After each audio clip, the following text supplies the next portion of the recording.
uma frente unida, preparada para ir à luta e à batalha contra o mal. Nós não podemos fazer essa obra do alto clamor sozinho, unicamente pelo poder do Espírito de Deus. Nós precisamos do anjo de Apocalipse 18 e do seu poder e da sua autoridade para pregar essa mensagem e iluminar a terra com a glória do Senhor Deus. O alto clamor da pregação do Evangelho é fruto do poder de Deus na vida de cada cristão. É fruto do poder divino em nossa vida. É fruto do derramamento do Espírito Santo. Zacarias 4:6 diz: não por força nem por violência, mas pelo meu Espírito, diz o Senhor dos Exércitos. Mas é interessante que a mensagem do alto clamor, ela tem um contexto específico. Porque o anjo, quando voa pelo meio do céu, diz que vem uma outra voz grande, que vem e diz assim: sai dela o quê? Sai dela, povo meu. É como se Deus estivesse fazendo uma convocação para que os filhos dele saíssem de Babilônia, que os filhos dele saíssem do caminho errado em que estão. Esse vai ser um período, e é interessante que isto vai acontecer exatamente nesse período entre o decreto dominical e o fechamento da porta da graça. Exatamente aqui. Vai ser o último chamado. A igreja adventista, quando saiu o decreto dominical, ela vai se desfazer. A igreja adventista é uma igreja profética. Ela teve data para começar e ela tem data para terminar. A gente não sabe exatamente quando ela vai terminar, mas a gente sabe que o decreto dominical é o chamado para sair das grandes cidades. E definitivamente, se vai haver uma perseguição, como a gente vê aqui, que começa justamente com o decreto dominical, essa perseguição, ela vai motivar com que a igreja feche as portas, porque o primeiro lugar que eles vão procurar os observadores do sábado é aonde? É nos templos que guardam o sábado. Obviamente nós teremos que fugir, e aí vai ser o povo de Deus agora guardando o sábado, e o povo que segue a besta e guarda o domingo. E meus queridos, é justamente nesse período sem igreja, sem filiação denominacional, que a gente vai ter um grupo que guarda o sábado e que realmente vai se levantar para dar essa mensagem: sai dela, povo meu. Sai dela, povo meu. Eu gostaria de mostrar para vocês alguns textos do Espírito de Profecia que mexeram muito comigo e me abalaram a fé. A palavra certa é essa. Eu vou mostrar a vocês uns textos agora que abalaram a minha fé e deve fazer a gente essa noite pensar um pouco e refletir sobre isso. Eu pedi que colocassem o primeiro texto na tela, está? Diz assim: Deus tem pedras preciosas em todas as igrejas e não devemos fazer denúncias impetuosas do professo mundo religioso. O Senhor tem seus representantes em todas as igrejas. As especiais verdades decisivas para estes últimos dias não foram apresentadas a estas pessoas de tal modo que trouxessem convicção ao coração e à mente. Por isso, ao rejeitar a luz, eles não romperam sua ligação com quem? Jovens, aqui é uma coisa interessante. A palavra profética está dizendo que nós não devemos fazer denúncias impetuosas ao professo mundo religioso. Olha a palavra, professo mundo religioso. Aqui está se referindo o quê? Às outras igrejas. A Igreja Universal do Reino de Deus, a Igreja Católica, a Igreja Batista, Presbiteriana, Metodista. A serva do Senhor está dizendo o seguinte, que nós não devemos fazer denúncias impetuosas a esse grupo que está nessas religiões. Muitas vezes nós temos criado uma barreira de separação e temos criticado esses e temos falado mal deles. E a palavra profética diz que a gente tem que tomar cuidado, porque o Senhor tem representante ainda em todas essas igrejas. E é porque o Senhor tem representante nessas igrejas que o anjo de Apocalipse 18 vai sair voando pelo meio do céu e vai se ouvir uma voz dizendo: sai dela o quê? Povo meu.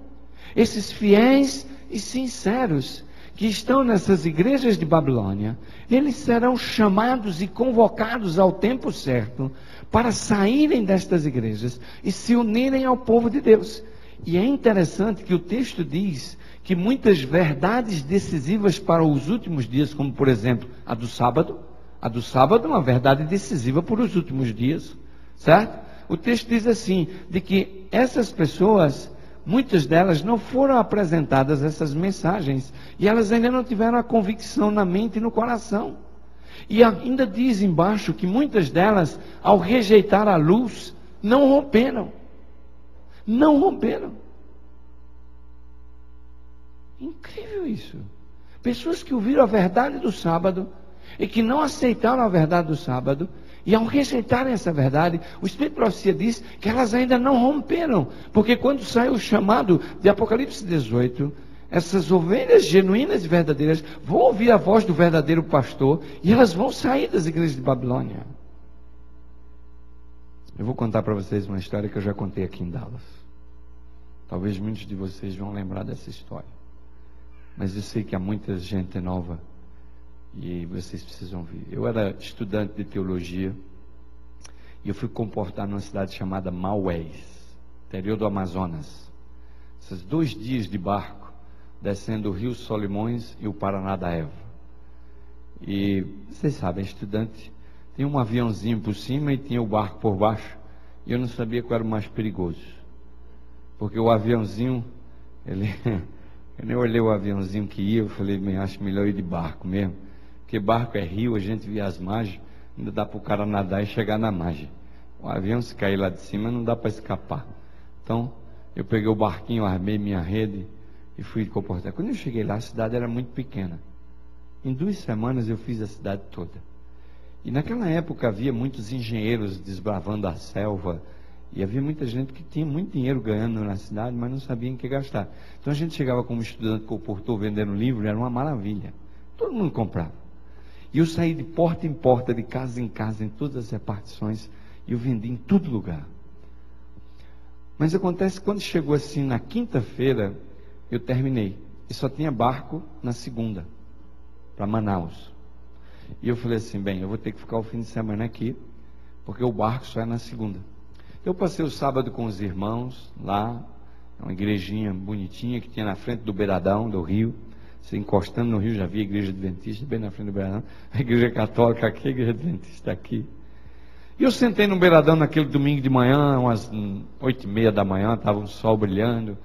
E eu fiquei pensando assim, onde é nessa cidade que eu ainda não dei uma oferta para vender livro? Eu bati em tudo quanto é porta. E quando eu estava pensando isso, o sino da igreja católica começou, bam, bam, bam. E me deu um estalo. Eu fui o padre. E não vendi para o padre. Vendi para todo mundo na cidade, mas eu não vendi para o padre. E eu vou vender o padre. Fui para casa, me arrumei, peguei o meu prospecto, entrei. A missa estava começando. Então eu entrei rápido, procurei um sacristão. Tinha um sacristão lá na frente. E falei, olha, eu sou um seminarista. E eu precisava falar com o padre. Ele falou, você está estudando para ser padre? Eu falei, não, estou estudando para ser pastor. Mas eu precisava falar com o padre. Eu sou de São Paulo. Você arruma uma audiência para mim com o padre depois da missa? Ele falou, eu vou falar com o padre. Quando o padre entrar, eu vou entrar atrás dele, segurando a cruz, eu te dou um sinalzinho se está ok ou não. Eu falei, tá bom. Sentei no banco da missa lá, fiquei esperando. Quando o padre entrou para a missa, ele entrou atrás do padre, eu dei um sorrisinho e fez assim, né? Falei, opa, o padre vai me receber. Eu assisti aquela missa. Quando acabou a missa, o padre saiu, daqui a pouco ele veio e falou, dá uns 15, 20 minutos aí para o padre trocar de roupa, ele vai te receber. Eu falei, tá bom. E assim foi. O padre era um italiano, falava um português assim, com um sotaque muito grande, já de idade, né? Finalmente eu entrei na casa paroquial, me sentei lá, fiquei esperando. Ele disse, olha, o padre vai receber você na biblioteca paroquial. Eu falei, biblioteca paroquial aqui em Maués, lá no meio da selva amazônica, o negócio aqui está evoluído. E aí quando eu entrei, meus queridos, eu entrei dentro de um salão assim, e havia uma biblioteca de livros de fora a fora. Livros, livros, livros. Fiquei encantado. No meio do salão havia uma mesa, livros em cima da mesa. O padre parecia ser um grande estudioso, não é? E ele E eu entrei, me apresentei, ele foi muito cortês comigo. Você é seminarista? Eu disse, olha, eu sou da Igreja Adventista. Ele deu uma risadinha assim, falou, da Igreja Adventista? Eu falei, exato. Ele falou, ok. Aí eu